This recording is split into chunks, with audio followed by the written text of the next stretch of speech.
The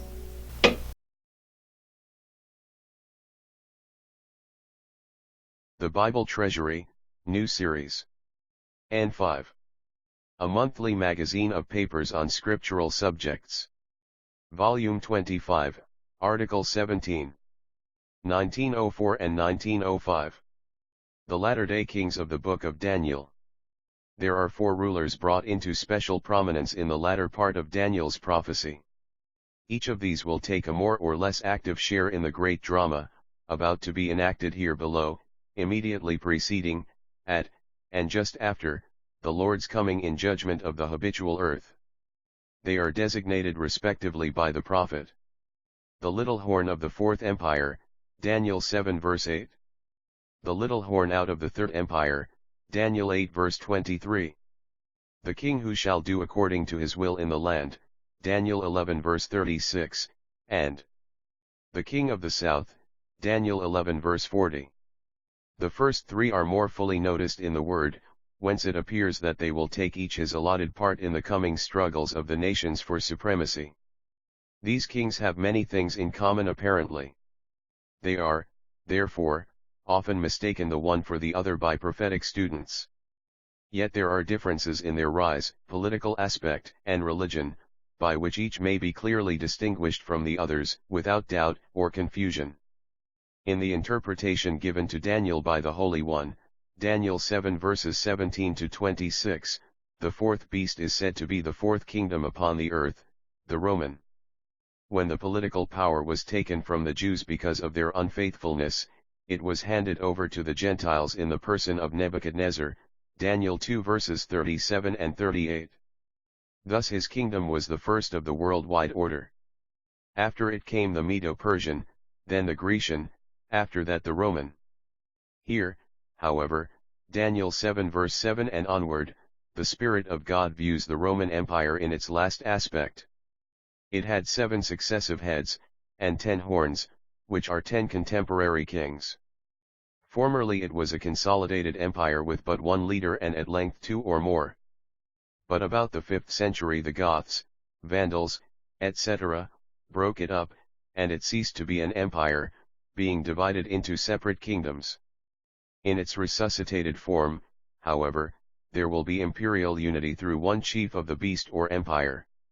At the same time, there will be 10 separate kings, Revelation 17 verses 12 and 13.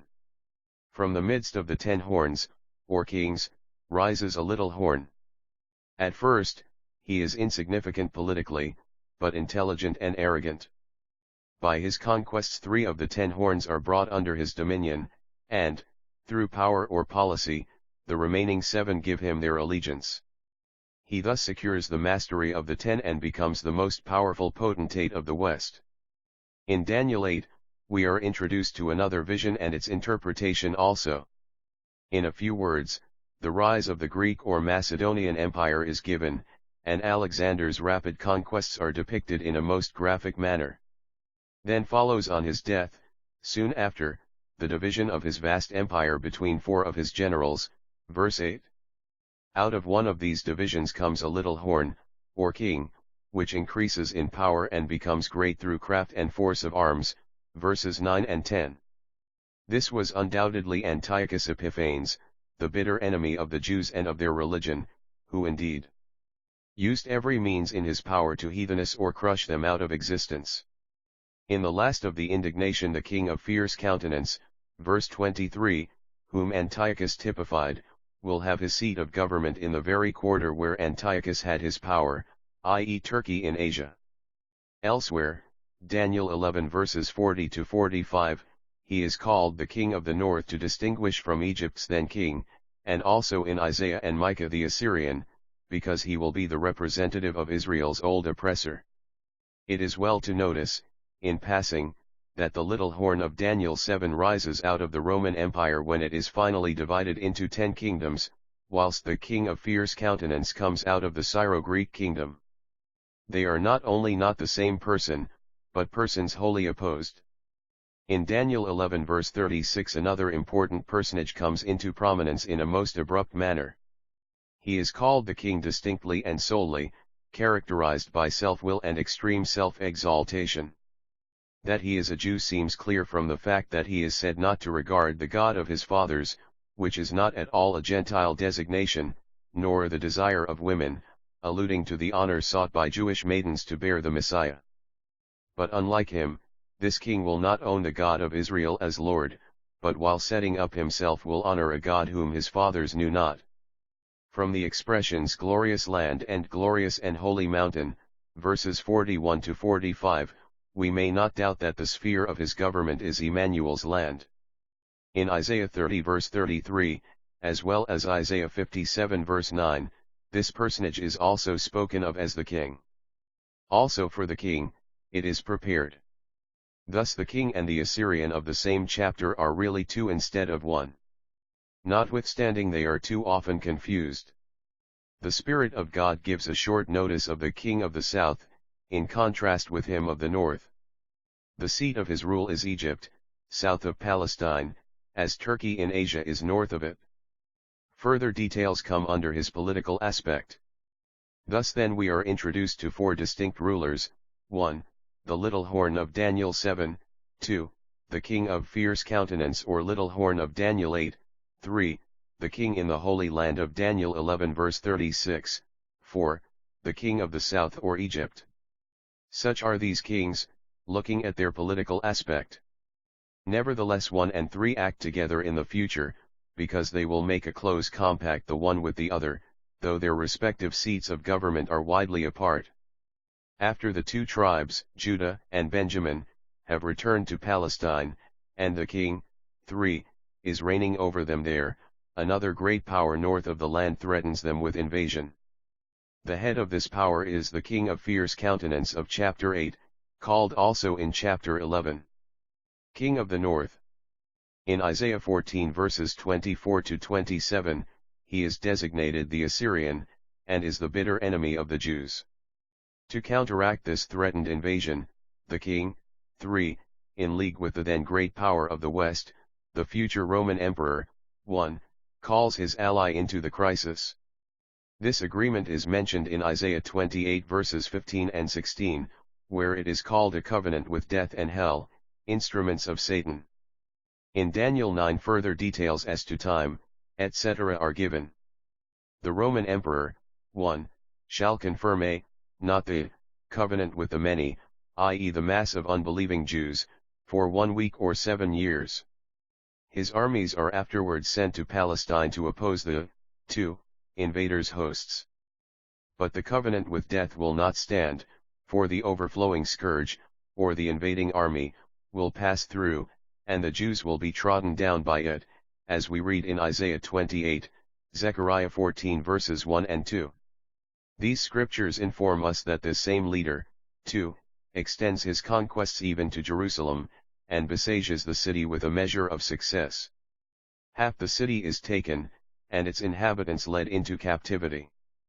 But not as of old, the other part holds out against the foe, and, then far more, Jehovah himself intervenes.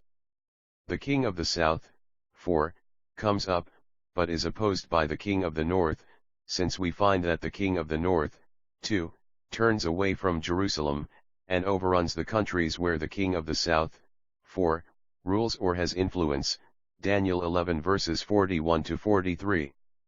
Of the king, 3, nothing further is said here, as his exceptional end was given elsewhere. Next, we may look at the religious character or aspect of these kings. In Revelation 13 the prophet sees a beast rising out of the sea. A beast in prophetic symbol means an empire, and the sea represents people in a state of anarchy and confusion. Here then is seen its human origin, as Revelation 12 had shown its place in satanic design. In Revelation 17 the same beast is said to ascend out of the bottomless pit, there we have its satanic revival. Hence morally it is under the power of Satan. True it is that in Revelation 13 the future Roman Empire is meant, and in Daniel 7 how its chief comes to the point, and the two seem to merge so that what is said of one is true also of the other. He blasphemes God and sets himself up as equal with him. I will be equal to the Most High, Isaiah 14 verse 14, says the last wielder of the power that began with Nebuchadnezzar. In his covenant with the Jews he promises them religious liberty for 7 years, but at the end of 3.5 years he causeth sacrifice and oblation to cease. Nor does he only stop the performance of Jewish rites, but he seeks to force idolatry upon them.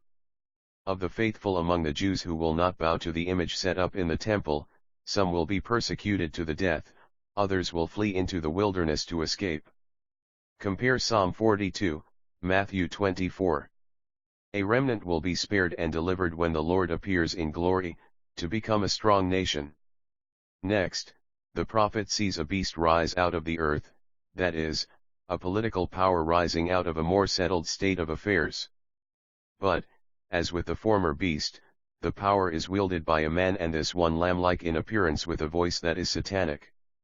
3. He is the man of sin and the Antichrist, the king of Daniel 11 verse 36, the idol shepherd of Zechariah 11. The wicked one of Isaiah 11 verse 4, or rather lawless one of 2 Thessalonians 2 verse 8. In Revelation 13 he is the wonder-working one who exercises the power of the first beast, 1, before it and causes his image to be worshipped by all in his domain. 2 Thessalonians 2 describes him as sitting in the temple of God and claiming to be God. Herein then lies the difference between the two, 1 and 3. The first seeks to be equal to the Most High, the other shows himself that he is God. Thus both are blasphemers of God, but the bolder pretends to displace him in his temple by claiming to be himself, God. Next, the king of fierce countenance, 2, will be, not only a great king but a sort of rabbi in a philosophic way. He will have not only force of arms but also a spirit of crafty wisdom, so as to be able to explain enigmas, a sort of prophet like the second beast in Palestine, who expounds profound and mysterious things. Thus by a deceitful and penetrating spirit, he will gain great influence over the intellectual part of the Jewish nation and persuade them into a false and irreligious security in which they forget and forsake Jehovah. He will also be powerful but not by his own power, that is, another is to support him in his ambitious pretensions, which seem to be the total destruction of Israel and the complete blotting out the very name from the earth, compare Psalm 83 verse 4. Further, this king will neither own the supremacy of God, nor the right of his Son to earthly dominion. Obviously, like the others, 1 and 3, this personage is a blasphemous adversary.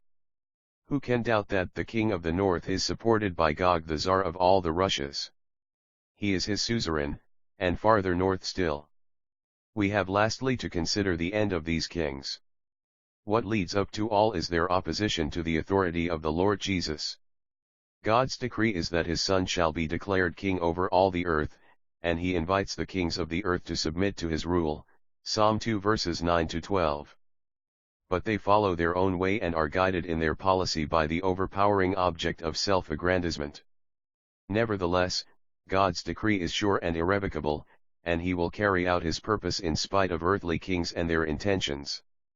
Hence Daniel 7 speaks of one like a son of man coming to the Ancient of Days, and receiving from him an everlasting dominion and a universal kingdom, that all nations should serve him, verses 13 and 14. The nations will not submit to his rule, however, but will rise up in proud rebellion against him, and must be dealt with in judgment by the Lord in person.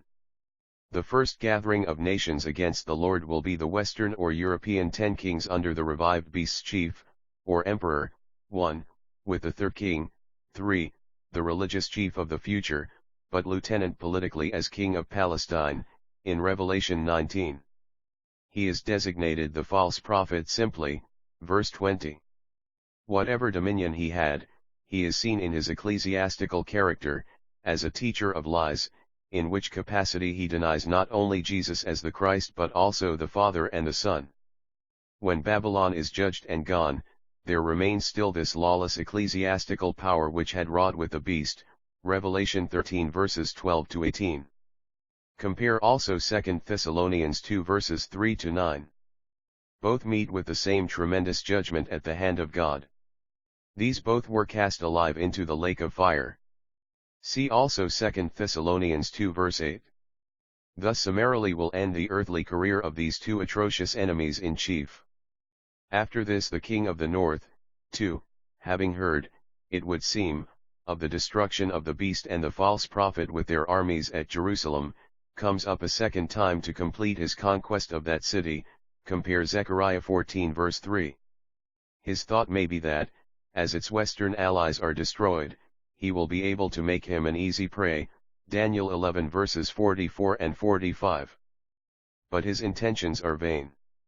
For when he returns before Jerusalem, with all the confederate eastern nations under his leadership, Jehovah shall go forth and fight against them, and the doom of the Assyrian, too, will be substantially similar to that of the beast and of the false prophet.